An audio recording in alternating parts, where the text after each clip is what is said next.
தமிழ்நாடு மின்சார வாரியத்திற்கு மின்மாற்றிகள் கொள்முதல் செய்வதில் தவறுகள் நடந்திருக்கிறது என்று ஒரு அமைப்பு புகார் தெரிவித்து நீதிமன்றத்திலும் அது குறித்து வழக்கு தாக்கல் செய்திருந்தார்கள். அந்த வழக்கினுடைய தீர்ப்பில் இன்று உயர்நீதிமன்றம் சிபிஐ விசாரணைக்கு மாற்றி உத்தரவுகளை பிறப்பித்திருக்கின்றார்கள். அது குறித்து சில விளக்கங்களை அளிப்பது என்னுடைய கடமையாக கருதி உங்களை அனைவரும் இந்த நேரத்தில் நான் சந்தித்திருக்கின்றேன். குறிப்பாக மின்சார வாரியத்தை பொறுத்த வரைக்கும் மின்மாற்றிகள் கொள்முதல் என்பது 1987ஆம் ஆண்டு தொடங்கி அன்றைய நடைமுறைகள் என்ன பின்பற்றப்பட்டதோ அதே நடைமுறை தான் இன்று வரை தொடர்ந்து பின்பற்றப்பட்டு வருகின்றன. ஒரு டெண்டர் கோட் பண்ணும்போது 20 பேர் 30 பேர் அந்த டெண்டரில் கலந்துக்குவாங்க. சில பேர் L1 ப்ரைஸை கோட் பண்ணுவாங்க, ஒரே மாதிரியான ப்ரைஸ் இருக்கும். சில பேர் L2 ப்ரைஸ் ஒரே மாதிரியா இருக்கும். சில பேர் L3 ஒரே மாதிரியான ரேட்டை கோட் பண்ணியிருப்பாங்க. அந்த வகையில் பார்த்தா 1987 கூட ஒரு டெண்டரில் 2 பேர் L1 ஒரே ப்ரைஸை கோட் பண்ணியிருக்காங்க. அதே 87 திரும்ப 3 பேர் ஒரே ப்ரைஸை கோட் பண்ணியிருக்காங்க. அதுக்கு அடுத்து பார்த்தீங்கன்னா நீங்கள் வரிசையாக 2006 L1 ஒருத்தர்னா L2 23 பேர் ஒரே ப்ரைஸை கோட் பண்ணியிருக்காங்க. L3 அன்னைக்கு 18 பேர் ஒரே ப்ரைஸை கோட் பண்ணியிருக்காங்க. 2011-12 எடுத்தீங்கன்னா 29 நபர்கள் டெண்டரில் கலந்துக்கிட்டதில் L3யில் பார்த்தீங்கன்னா 17 பேர் ஒரே ப்ரைஸை கோட் பண்ணியிருக்காங்க. இப்படி 11-12 ஆரம்பித்து 13, 14, 13 அதே மாதிரி வரிசையாக இப்போ வரைக்கும் கிட்டத்தட்ட ஒரு 30 டெண்டருக்கு மேலே போடப்பட்டதில் பார்த்தீங்கன்னா 16-17 17 பேர் ஒரு டெண்டரில் கலந்துக்கிறாங்க. அதில் 4 பேர் ஒரே ப்ரைஸை கோட் பண்ணுறாங்க, 11 பேர் L2வை ஒரே ப்ரைஸ் கோட் பண்ணுறாங்க. அதே 16-17 ஒருத்தர் L1, L2 18 பேர், L3 6 பேர். அதே 16-17 21 பேர் கலந்துக்கிட்ட டெண்டரில் L1 ஒருத்தர், L2 ஒருத்தர், L3 17 பேர். அதே 16-17 L1 ஒருத்தர், L2 ஒருத்தர், L3 31 பேர். இன்னொரு 16-17 டெண்டரில் 5 பேர் L1, 29 பேர் L2. 17-18 28 பேர் கலந்துக்கிட்டதில் 5 பேர் L1, 6 பேர் L2, ஒருத்தர் L3. 19-20 12 பேர் L1, ஒருத்தர் L2, 20 பேர் L3. அதே 19-20 11 பேர் L1, ஒருத்தர் L2, ஒருத்தர் 6 பேர் L3. இன்னொரு 19-20 டெண்டரில் 12 பேர் L1, ஒரே ப்ரைஸை கோட் பண்ணது 12 பேர். இன்னொருத்தர் L2 1, L3 4. 20-21 33 பேர் கலந்துக்கிறாங்க. 11 பேர் L1 ப்ரைஸை மேட்ச் பண்ணி கோட் பண்ணியிருக்காங்க. 15 பேர் L2 ப்ரைஸை ஒரே ப்ரைஸை கோட் பண்ணியிருக்காங்க. L3 ஒருத்தர். இப்படி முறையாக டெண்டர் போடும்போது ஒருத்தர் ஒரு கலந்துக்கிறவங்க 30 பேர் 35 பேர் 40 பேர் இருக்கும்போது குறிப்பிட்ட சிலர் L1 ப்ரைஸுக்கு மேட்ச் ஆகிற மாதிரி இருக்கும். சில பேர் L2 ப்ரைஸ் கோட் பண்ணியிருப்பாங்க. சில பேர் L3 ப்ரைஸை கோட் பண்ணியிருப்பாங்க.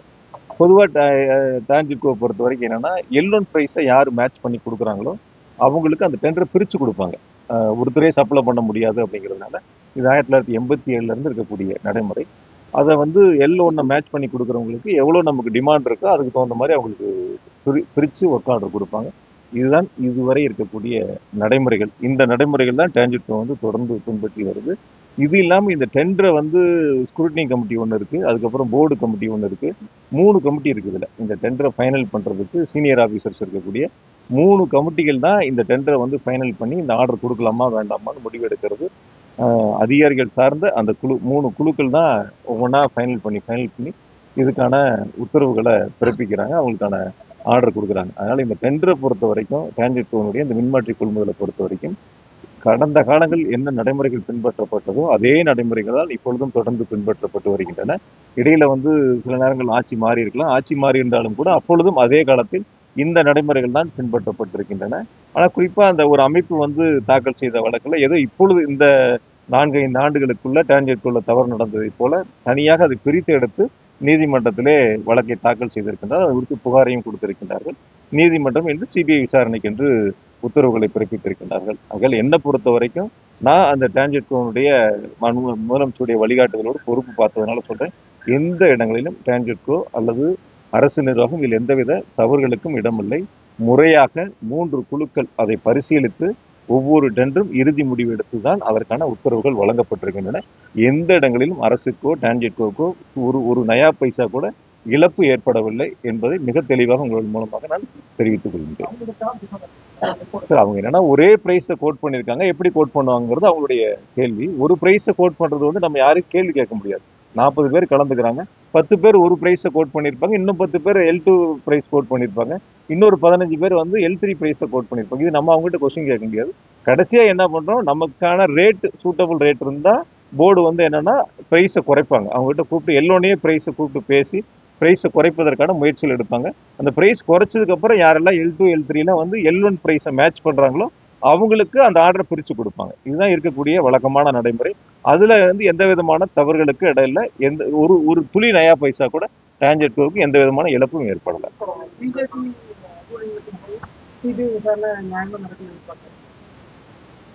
சிபிஐ விசாரணை நியாயமா நடக்குமா நடக்கலையான்னு விசாரணை ஆரம்பிச்சதுக்கு அப்புறம் நம்ம எப்படி போகுது என்னங்கிறத பொறுத்திருந்து பார்ப்போம். சில நேரங்கள் இதுல கூட வந்து சில அதிமுகவுடைய வழக்கறிஞர்லாம் கூட இதுல உள்ள கொண்டு வந்து போட்டாங்க.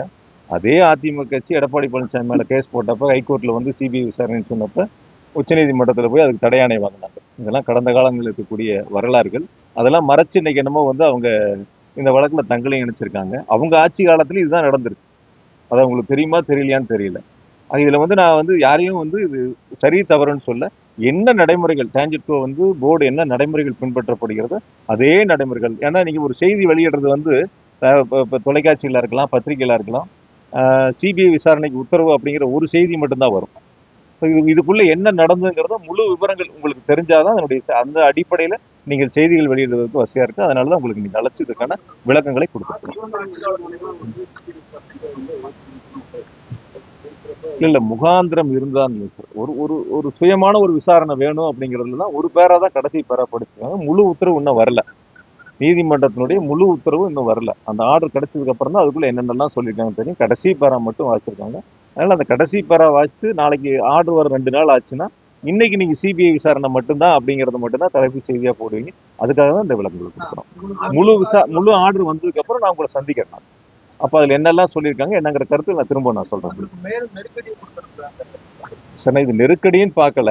அதாவது வந்து ஒரு புகார் கொடுக்கக்கூடிய ஒரு அமைப்பு கூட ரொம்ப வசதியா இந்த 4 வருஷத்துல நடந்தது மட்டும் தனியா பிரிச்சு எடுத்து இது தவறு நடந்திருக்குன்னு சொல்லக்கூடியவங்க இல்ல. அவங்க 21க்கு அப்புறம் எடுத்து சொல்றாங்க. ஒரு 7 டெண்டர்ல இந்த மாதிரி நடந்திருக்கு, ஒரே பிரைஸை கோட் பண்ணிருக்காங்க. எப்படி அவங்க கோட் பண்ணாங்கன்னா அதுக்கு முன்னாடி 16 17ல நான் இப்ப எவ்வளவு டெண்டர் சொன்னேன், 18 19ல சொன்னேன். 87ல இருந்து இந்த நடைமுறை இருக்கு. அதெல்லாம் ரொம்ப வசதியா மறைச்சு இந்த 5 வருஷத்தை மட்டும் தவறு நடந்ததை போல அந்த அமைப்பு வந்து ஒரு சில கட்சிக்கு ஆதரவாக செயல்பட்டதா தான் நான் நினைக்கிறேன். அவங்க வந்து ஒரு சுயமா செயல்படல. ஒரு கட்சிக்கு ஆதரவாக செயல்பட்டு நீதிமன்றத்தில் இது போன்ற ஒரு வழக்கை தாக்கல் செய்து இந்த உத்தரவுகளை பெற்றிருக்கின்றார்கள். பொறுத்திருந்து பார்ப்போம். சார், 87ல இருந்து இதே நடைமுறை தான் சார். 16 17ல நான் இப்ப சொன்னல சார், 16 17ல 1 2 3 4 5 டெண்டர் இது மாதிரி இருக்கு. நிறைய டெண்டர் இது மாதிரி இருக்கு. நிறைய டெண்டர்கள் இது மாதிரி 17 18ல இருக்கு, 19 20ல இருக்கு, 20 21ல இருக்கு. ஒவ்வொரு வருஷமும் ஒரு 30 பேர் 40 பேர் இந்த டெண்டர்ல கலந்துக்குவாங்க. ஒரு 5 6 பேர் இல்ல ஒரு 10 பேர் L1 பிரைஸுக்கு ஒரே மாதிரியான பிரைஸை கோட் பண்ணியிருப்பாங்க. சில பேர் L2 பிரைஸ் ஒரே மாதிரியான பிரைஸ் இருக்கும். அது அந்த அமைப்பு தான் கேட்கணும். அவங்க தாக்கல் பண்ணதுல அந்த 5 வருஷம் மட்டும் இருக்கு. அந்த அமைப்பு தாக்கல் பண்ணதுல உறுதியா இருக்கும். இல்லாம எப்படி இருக்கும்? அந்த அமைப்பு வந்து இப்ப பேசக்கூடியவங்க போன ஆட்சியை பத்தி எதுவுமே பேசுறது இல்லையே. எங்க அரசாங்கத்தை பத்தி மட்டும் தானே பேசிட்டு இருக்காங்க. எங்க அரசாங்கத்தின் மேல மட்டும் தானே புகார் சொல்லக்கூடிய கருத்துக்களை முன்வைக்கிறாங்க. அதெல்லாம் அதுக்கப்புறம் இடையில எதுவும் பேசுனாங்களா சார்? அது சம்பந்தமா தொடர்ச்சியா ஏதாவது வழக்கு தாக்கல் பண்ணாங்களான்னு அதோட அதை முடிச்சுக்கிட்டாங்க. அதெல்லாம் கடந்த காலங்கள்ல. அதுக்கு பிறகு இந்த இடையில 5 வருஷத்துல அந்த வழக்கை பத்தி அவங்க எதுவுமே பேசுனதே இல்லையே. அந்த வழக்கை அவங்க தொடர்ந்து நடத்தினது இல்லையே. எடப்பாடி பழனிசாமி வந்து சிபிஐ உத்தரவு போட்டப்போ வந்து டெல்லியில போய் ஸ்டே வாங்கினாரு. அதுல கூட அவங்க சேர்ந்து தாக்கல் பண்ணிருக்கலாம் கேஸ்ல. அந்த மாதிரிலாம் அவங்க எதுவும் போகலையே. அதுக்காக சொல்றேன். இது சம்பந்தமா நீ வழக்கறிஞர்கிட்ட பேசி அரசு எடுக்க வேண்டிய நடவடிக்கைகள் பொறுத்திருந்து அதை நம்ம கலந்து பேச முடியும்.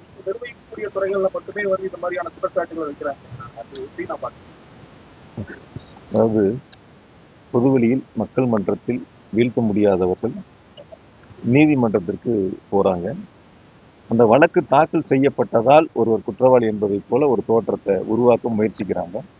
அந்த வழக்கு தாக்கல் செய்யப்பட்டவுடன் அதிமுக இருக்கட்டும், பிஜேபியா இருக்கட்டும், அவங்களுடைய நிர்வாகிகளா இருக்கட்டும், சமூக வலைத்தளத்திலையும் சில அவங்களுடைய பேட்டிகளையும் பார்க்கும்போது ஏதோ குற்றச்சாட்டு நிரூபிக்கப்பட்டதை போல அவங்களுடைய கருத்துக்களை பொதுவெளியில உங்ககிட்ட கூட செய்தியாளர் சந்திப்புல கூட அந்த கருத்துக்களை தொடர்ந்து முன்வைக்கிறாங்க.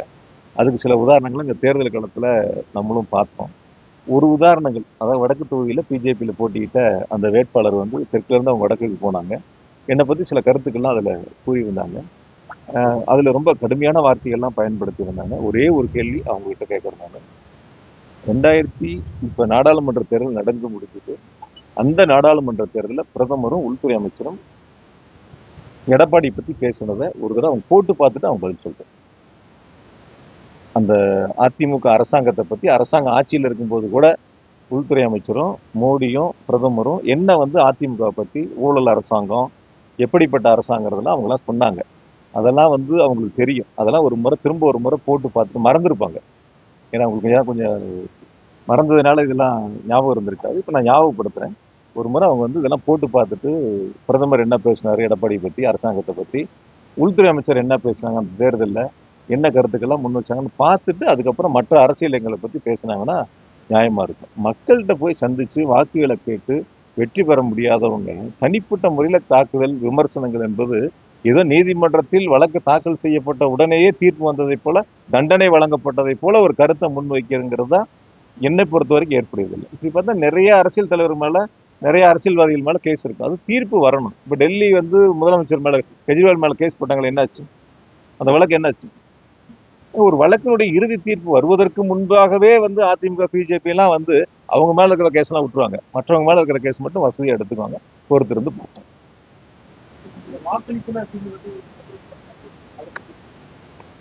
சார், நான் அன்னைக்கு வந்து வாக்களிக்கணும்னு தான் நினைச்சேன். நான் 3 மணிக்கு 3:03க்குள்ள புறப்பட்டு நம்ம போய் அங்க வாக்களிச்சிடணும் தான் நினைச்சேன். போய் வாக்களிக்கிறது என்னுடைய கடமையாக தான் நினைச்சேன். இங்க ஒவ்வொரு பூத்தா நாங்க போயிட்டு இருந்தோம். ஒவ்வொரு பூத்தா போயிட்டு இருந்தோம்.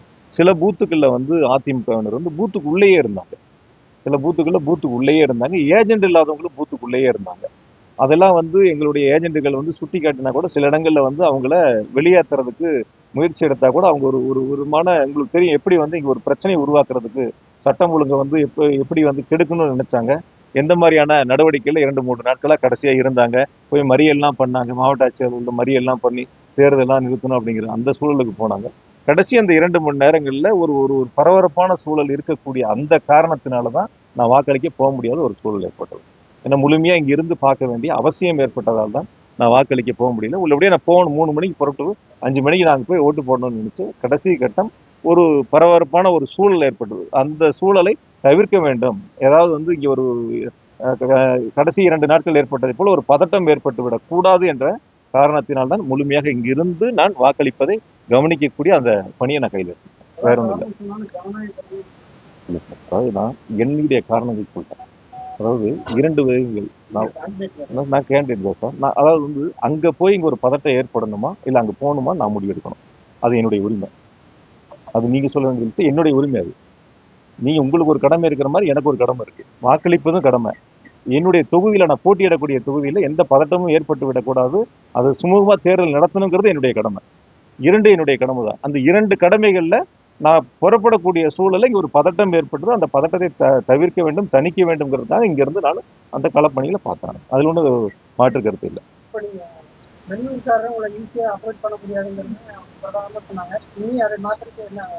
தொகுதியில தானே இருக்கேன். தொகுதிக்குள்ள தானே சார் இருக்கேன். வெளியூருக்கார தானே சார் இங்க 4 வருஷமா வேலை பார்த்தோம். வெளியூருக்கார தானே சார் இங்க 4 வருஷமா வந்து வேலை பார்த்தோம். வெளியூருக்கார தானே இங்க எல்லா திட்டங்களுக்கும் அடிக்கல் நாட்டுறதுக்கு முதலமைச்சரோட நிகழ்ச்சியில கலந்துகிட்டது. ரோடு ஒவ்வொரு ரோடா சந்தா போய் நீங்க எல்லாம் என்னோட தானே சார் வந்தீங்க. 4 வருஷமா இங்க தானே சார் உட்காந்து ரோடு வேலை ஆரம்பிக்கிறது, சாக்கடை வேலை ஆரம்பிக்கிறதுல இருந்து நான் இது சுகாதார மையம் ஆரம்பிக்கிறது இருந்து எல்லா வேலையும் ஒன்னா தானே போய் பார்த்தோம். எல்லாரும் ஒன்னா தானே பார்த்தோம். என்னை எதிர்த்து என்ன வேட்பாளர் இருக்காருல அதிமுக, அவர் எந்த ஊர் சொல்லுங்க. அவருடைய பர்த் சர்டிஃபிகேட் எந்த ஊருக்கு சொல்லுங்க. அவர் எந்த ஊர் சார்? அவர் என்ன 20 வருஷத்துக்கு முன்னாடி வந்தார் சார். நான் ஒரு 5 வருஷம் லேட்டா வந்தது சார். அவ்வளவு வேற ஒன்று.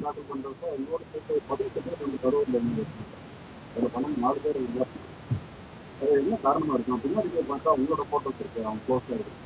இது உங்க மேல வச்ச குற்றச்சாட்டு அவங்க என்ன பண்ணி உங்களோட ஆதரவு நீங்க வந்து சரி, இப்போ நாடாளுமன்ற தேர்தல் இருந்ததில்ல, முன்னாடி நாடாளுமன்ற தேர்தல் நடந்ததில்ல, அப்போ சில பேர் போட்டியிட்டாங்கல்ல, அதில் வேட்புமனு தாக்கல் பண்ணாங்கல்ல, அவங்களே எந்தெந்த ஊரை சார்ந்தவங்க, எந்தெந்த ஊரை சார்ந்தவங்க சார்? ஒருத்தர் 2 பேர் இருந்தா என்ன சார், 5 பேர் இருந்தா என்ன சார்?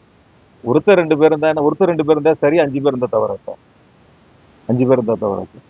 அதான் அவங்கவுங்க விருப்பம் சார். அது ஒரு சில பேர் என்ன தோக்கடிக்கிறதுக்காக கூட தாக்கல் பண்ணியிருக்கலாம், அப்படி இருக்கலாம்ல. இவர் நிக்கிறாரு, இவர் தோக்கடிக்கணும் அப்படிங்கிறதுக்காக கூட தாக்கல் பண்ணியிருக்கலாம். எங்க கரூர்ல நிக்கல, அவர் இங்க வந்துட்டார், நாங்களும் இங்க நிக்கிறோம், அவர் தோக்கடிக்கும் கூட தாக்கல் பண்ணியிருக்கலாம். அந்த மாதிரி எடுத்து பாருங்க. உறுதியா சார், எந்த ஒரு டிஎம்கே பொறுப்புல இருக்கிறவங்களும் அந்த மாதிரி வேட்புமனு தாக்கல் செய்ய மாட்டாங்க. அப்படி தாக்கல் செஞ்சா உறுதியா தலைமை நடவடிக்கை, அந்த மாதிரிலாம் இருந்தால் நடவடிக்கை எடுப்பாங்க தலைமையில. சுயேட்சை அந்த மாதிரி யாரும் போட முடியாது, கட்சி பொறுப்புல இருக்கிறவங்க. அதுல இன்றைய பத்திரிகையாளர் சந்திப்பை பொறுத்த வரைக்கும் இந்த சிபிஐ விசாரணையுடைய உத்தரவு குறித்து உங்களுக்கு சில விளக்கங்களை கொடுப்பதற்காகத்தான் நாம் சந்தித்திருக்கின்றோம். இந்த உரிய விளக்கங்கள் என்பது ஏற்கனவே 87 நடைமுறை பின்பற்றப்பட்ட நடைமுறை தான் இப்பொழுதும் பின்பற்றப்படுகிறது. ஆகையால் மின்சார வாரியத்திற்கோ தமிழ்நாடு அரசிற்கு ஒரு நயா பைசா கூட எந்த விதமான இழப்பும் ஏற்படவில்லை. முழுக்க முழுக்க அந்த அமைப்பு என்பது அரசியல் காழ்ப்புணர்ச்சிக்காக யாரோ தூண்டுதலின் பெயரில் இந்த வழக்கை தாக்கல் செய்திருக்கின்றார்கள். நீதிமன்றத்தில் நிச்சயமாக இந்த வழக்கு குறித்து உரிய விளக்கங்களை கொடுத்து நாங்கள் நிரூபித்து வெளியிடுவோம்.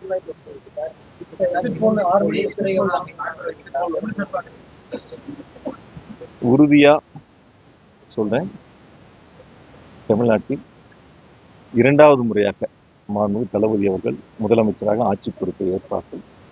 அது உறுதி, எந்த விதமான மாற்று கருத்தும் இல்லை. கோவையை பொறுத்தவரை 10 தொகுதிகளும் திமுக கூட்டணி வெற்றி பெற வேண்டும் என்ற முனைப்போடு நாங்கள் தேர்தல் களத்தில் நின்று மிக சிறப்பாக தோழமை இயக்கங்களை அரவணைத்து பணியாற்றி இருக்கின்றோம். அந்த நாங்கள் எடுத்திருக்கின்ற முயற்சி 10க்கு 10 வெற்றி என்ற இலக்கை நோக்கி நாங்கள் பயணித்திருக்கின்றோம். நிச்சயமாக வெற்றி பெறுவோம். மேற்கு மண்டலத்தை பொறுத்தவரை 35 தொகுதிகள் மாண்பு முதலமைச்சர்கள் என்னிடத்தில் பணியாற்றக்கூடிய வாய்ப்பை தந்த தொகுதியில் 35 தொகுதியிலும் வெற்றி பெற வேண்டும் என்ற முனைப்போடு தான் நாங்கள் தேர்தல் பணிகளை முன்னெடுத்திருக்கின்றோம். நிச்சயமாக நாங்கள் வெற்றி பெறுவோம்.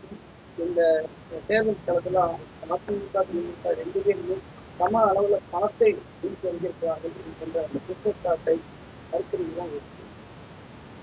அதாவது சார், ஒரு சுயேட்சை கூட ஒரு குற்றச்சாட்டு சொல்லுவாங்க, சுயேட்சை கூட ஒரு குற்றச்சாட்டு சொல்லுவாங்க. இப்போ நீங்க என்னோட தொகுதியில் இருக்கிற அதிமுக போய் தேர்தலை நிறுத்தணும் அப்படின்னு போய் ரோட்ல பார்க்குறாரு. அவர் தோல்வின்னு வரும்போது அந்த தோல்வியை மறைப்பதற்கு அல்லது தோல்வியை ஏற்றுக்கொள்ள முடியாதவர்கள் பல்வேறு குற்றச்சாட்டுகளை சொல்லுவாங்க. அந்த குற்றச்சாட்டுங்கிறது நிரூபிக்கணும்ல. யார் மேல வேணாலும் எந்த குற்றச்சாட்டுகள் வேணாலும் சொல்லலாம், எந்த குற்றச்சாட்டுகள் வேணாலும் சொல்லலாம். என் மேல எவ்வளவு குற்றச்சாட்டுகள் சொன்னாங்க. 5 எலெக்ஷன்ல ஜெயிச்சிருக்கேன், இப்போ 6வது எலெக்ஷன். அவங்க எல்லாம் என்னன்னா மக்கள் மட்டத்தில் போய் மக்களை சந்திச்சு வீழ்த்த முடியாதவர்கள் தனிப்பட்ட முறையில் காழ்ப்புணர்ச்சிக்காரமா பல்வேறு குற்றச்சாட்டுகளை முன்வைக்கிறத வாடிக்கையா வச்சிருக்கிறாங்க. அந்த குற்றச்சாட்டுகள் சரியா தவறாங்கிறது தீர்மானிக்கிறது மக்கள் தான். 4ஆம் தேதி வாக்கு எண்ணிக்கை முடியும் சார். நம்ம எல்லாம் ஒரே வாக்கு மையத்தில் தான் இருக்க போறோம். வாக்கு எண்ணிக்கை முடிந்து அன்னைக்கு நான் உங்களை சந்திப்பேன் கண்டிப்பா. அன்னைக்கு பேசுவேன் எனக்கு எப்படி இருக்கு.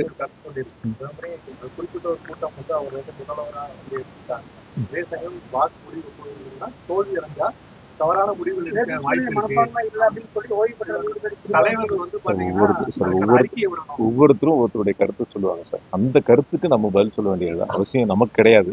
எனக்கு அது கிடையாது. நீங்க ஒரு கருத்து சொல்லலாம், சார் ஒரு கருத்து சொல்லலாம், அவர் சார் இன்னொரு கருத்து சொல்லலாம். அது உங்களுடைய கருத்து. அதுக்கு நான் பதில் சொல்லி விளக்கம் சொல்ல வேண்டிய அவசியம் கிடையாது.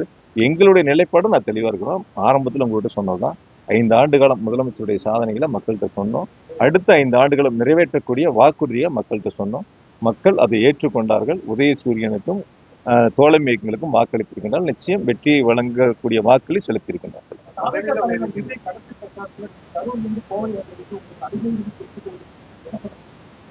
அதாவது நான் பல நேரங்களில் சொல்லியிருக்கேன். சில பேர்த்த பற்றி பதில் சொல்லி என்னோட நேரத்தை வீணடிக்க வேண்டியதில்லை, உங்களோட நேரத்தை வீணடிக்க வேண்டியதில்லை. அரசியல் களத்தில் பொதுவாக நான் ஒரே ஒரு கருத்தை மட்டும் சொல்கிறேன்.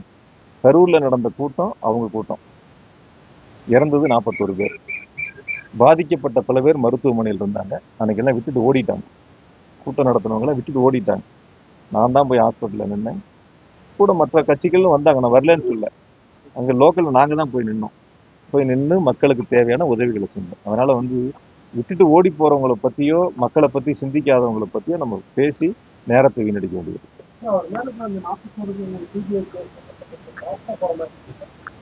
தெரியல சார், பார்ப்போம் எப்படி போகுதுன்னு பார்ப்போம். ஏன்னா நடந்துட்டு பார்ப்போம் சார், பொறுத்திருந்து பார்ப்போம். அதனுடைய முடிவு எப்படி வருதுன்னு பார்ப்போம், எந்த மாதிரி இருக்குன்னு பார்ப்போம்.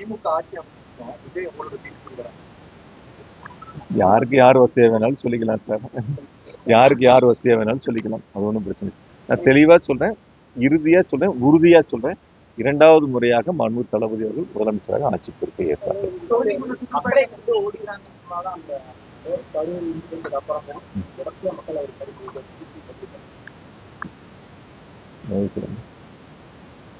உங்களுக்கு ஒரு 100 பேர் வரலாம், அவருக்கு ஒரு 1000 பேர் வரலாம், அவருக்கு ஒரு 5000 பேர் வரலாம். ஒவ்வொருத்தருக்கும் ஒவ்வொருக்கான கூட்டம். ஒரு மாவட்டத்துக்கு போகும்போது ஒரு 10 தொகுதி இருக்குன்னா ஒரு 10,000 பேர் கலந்துக்கிறாங்கன்னா தொகுதிக்கு ஒரு 1000 பேர். ஆனால் அந்த அந்த தொகுதியில் 2 லட்சம் வாக்காளர் இருப்பாங்க. இந்த 1000 பேரோ அந்த 10,000 பேரோ தீர்மானிக்கக்கூடிய சக்திகள் அல்ல. அவங்களோட ஓட்டு இருக்கு, இல்லைன்னு சொல்லலை. பட் அதுவே வெற்றிக்கான ஒரு வாக்குகளா அல்ல, நான் பார்த்த வரைக்கும். அதனால எந்த இடங்கள்லையும் வாக்கு எண்ணிக்கை 4ஆம் தேதி முடியட்டும். எவ்வளவு வாக்குகள் வருது, யாராருக்கு எவ்வளவு வருது அப்படிங்கறத பொறுத்திருந்து பார்ப்போம். அன்னைக்கு நம்ம பேசுவோம். ஒண்ணு மட்டும் நான் உங்களுக்கு ரொம்ப தெளிவா சொல்லிடுறேன். நான் அன்னைக்கே சொன்னேன், பலமுறை அன்னைக்கு ஒரு பேட்டியில கூட சொன்னேன். சில தொலைக்காட்சிகள் என்னன்னா கேட்டுக்கிட்டே நிக்கிறாங்க. கேட்டை திறக்கிறது ஒரு லைவு, காரு ரோட்ல எம்டியா போறது ஒரு லைவு, ஏர்போர்ட்டுக்கு வர்றது ஒரு லைவு. எந்த இடமே எனக்கு தெரிஞ்சு இப்படி ஒரு அரசியல் கட்சியினுடைய தலைவர்களுக்கு பொதுவா முதலமைச்சர், பிரதமர், எதிர்கட்சி தலைவர்லாம் பேசும்போது ஒரு லைவ் காட்டுவாங்க, அல்லது அந்த கூட்டம் இருக்கிற இடத்துல ஒரு லைவ் காட்டுவாங்க. இப்போ ரோட் ஷோ ஆரம்பிக்கிறாங்கன்னா அந்த ஆரம்பிக்கிற இடங்கள்ல இருந்து ஒரு லைவ் போடுவாங்க, கூட்டம் முடிகிற வரைக்கும் அந்த லைவ் இருக்கும். சில நேரங்கள் நானே நிறைய தொலைக்காட்சிகளை பார்க்கும்போது வெறும் கேட்டை திறக்கிற மாதிரி ஒரு லைவ், அதுக்கடுத்து காருக்கு முன்னாடி முழுசா சாத்தி இருக்கு, உள்ள பூரா கருப்பு ஸ்டிக்கர் ஒட்டி இருக்கு, இருக்காங்களா இல்லையானே தெரியல, கார் எம்டியா இல்ல டிரைவர் இருக்காரா இல்ல அதுவே ஆட்டோமேட்டிக் காரான்னு தெரியல, அது ஒரு லைவ். ரோட்ல முன்னாடி ஒரு வண்டி லைவ் வண்டி போட்டு பின்னாடி போற காருக்கு ஒரு லைவ். எனக்கு தெரிஞ்சு கொஞ்சம், அதாவது என்ன சார், நம்ம தான் சார், நம்ம யாருங்கிறத எப்படிங்கிறத நம்ம தான் தீர்மானிக்கணும். நம்ம அந்த இடத்துல இருக்கோம், எது சரியா இருக்கும் தவறா இருக்குங்கிறத பார்க்கணும். ஒரு பேசக்கூடிய இடங்கள்ல, ஒரு க்ரௌடு பப்ளிக் க்ரௌடு இருக்கிற இடங்கள்ல லைவ் காட்டுறவங்கிறது யாரு? பொதுவாக சொல்ல வரக்கூடிய நாட்கள்ல யாருக்கா இருந்தாலும் சரி, யாரையும் நான் தனிப்பட்ட முறையில் இன்னாருன்னு சொல்லல, யாருக்கா இருந்தாலும் சரி நம்ம அந்த இடங்கள்ல சரியா செய்யணுங்கிறது என்னுடைய கருத்து. அவ்வளவுதான். உங்களுக்கு பிடிச்சா நீங்க போறீங்க, எனக்கு பிடிச்சா நான் போறேன், சாருக்கு பிடிச்சா சார் போறாரு, விடுங்க. ஆமா, உறுதியா பண்ணியிருக்கேன். அடுத்த கட்டத்துக்கெல்லாம் ரெடி ஆயிட்டேன். 11 வார்டுக்கும் 11 ஆபீஸ் போட போறோம், இடம் பார்த்துட்டு இருக்கோம். ஒரு வார்டுக்கு ஒரு ஆபீஸ் போட போறோம், ஒவ்வொரு வார்டுலயும் ஒரு எம்எல்ஏ ஆபீஸ் இருக்கும். நிச்சயமா அதுக்கான இடங்கள் இப்ப பார்த்துட்டு இருக்கோம். 4ஆம் தேதி வாக்கு எண்ணிக்கை முடிஞ்ச உடனே 1 மாத காலத்துக்குள்ள அப்படியே அலுவலங்கள் ஏன் வரட்டுங்க, எங்களுக்கு நம்பிக்கை இருக்குங்க ஜெயிப்போன்னு. ஏங்க சொல்லிட்டு போறாங்க சார், எல்லாரும் சுயேட்சை கூட தான் சார் சொல்லுவாங்க நான் ஜெயிப்பேன்னு சொல்லிட்டு. நாங்க இடங்கள் பாக்குறதுக்கான வேலைகள் தொடங்கிருக்கோம். உறுதியா எங்க மேல எங்களுக்கு நம்பிக்கை இருக்கு, மக்கள் எங்க மேல நம்பிக்கை வச்சிருக்காங்க, அதனால சொல்றேன் நான்.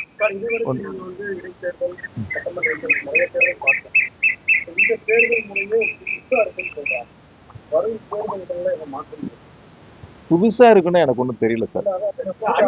சார் ஒரு விஷயம் சார், நாங்க ஒரு 45 விழுக்காடு நாடாளுமன்ற தேர்தலில் வாங்கியிருக்கோம். 45 வாங்கியிருக்கோம். இந்த தேர்தலில் நாங்கள் 45க்கு மேலே வாங்குவோம்னு எங்களுக்கு நம்பிக்கை இருக்கு. 45 நீங்க 42 ஆனா எங்களுக்கு வாக்கு சதவீதம் குறைஞ்சிருக்குன்னு சொல்லலாம். மீதி இருக்கிற 55 யார் பிரிச்சா எங்களுக்கு என்ன சார் கவலை? நாங்க அதை பத்தி கவலைப்படணும். ஏ வாங்கலாம், பி வாங்கலாம், சி வாங்கலாம், யார் வேணாலும் வாங்கிட்டு போறாங்க, எங்களுக்கு அதை பத்தி என்ன கவலை இருக்கு? நாங்க நாடாளுமன்ற தேர்தல் வாங்கணும், 45% வாங்க போறோம், ஜெயிக்க போறோம், அதை விட கூடுதலா வாங்க போறோம். நீ 3 பேர் போட்டி போட்டா எங்களுக்கு என்ன, 4 பேர் போட்டி போட்டா எங்களுக்கு என்ன, அதை பத்தி நாங்க ஏன் இவங்க எவ்வளவு வாங்குவாங்க அவங்க எவ்வளவு வாங்குவாங்க எங்களுக்கு அந்த கவலையே கிடையாது. எங்களுக்கு அதை பத்தி யோசிக்கிறதுக்கான நேரமும் கிடையாது. எங்க ஓட் பேங்கை நாங்க தக்க வைக்கிறோம். எங்க மக்கள், எங்களுக்கு வாக்களிக்கக்கூடிய மக்கள் இந்த தேர்தலில் வாக்களிப்பது தயாரா இருந்தாங்க, வாக்களிச்சாங்க. நன்றி. பொறுமையா இன்னொரு சந்தர்ப்பங்களை சந்திப்போம். நன்றி. இல்ல, அது சம்பந்தமா எந்த முடிவும் இப்ப எடுக்கல. வழக்கறிஞர்கிட்ட பேசிட்டு அப்புறம் முடிவு எடுப்போம். ஏன்னா இப்ப இன்னைக்கு காலையில தான் வந்திருக்கு, இன்னும் முழு ஆர்டர் வரணும் சார். அது அவருடைய நீதிமன்றத்தினுடைய முழு ஆர்டர் வந்த பிறகு அதை படிச்சுட்டு அதுக்கப்புறம் தான் அது சம்பந்தமா முடிவு எடுப்போம். நன்றி. வேற ஒன்றும் இல்லையா சார்? நன்றி சார், மீண்டும் சந்திப்போம். நன்றி.